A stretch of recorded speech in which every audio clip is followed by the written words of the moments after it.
বন্ধুরা, দেখো দামোদর নদী বন্যা হয়েছে,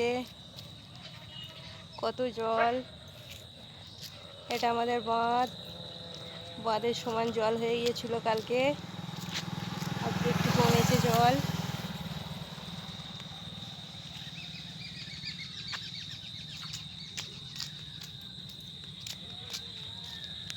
দাঁড়াও,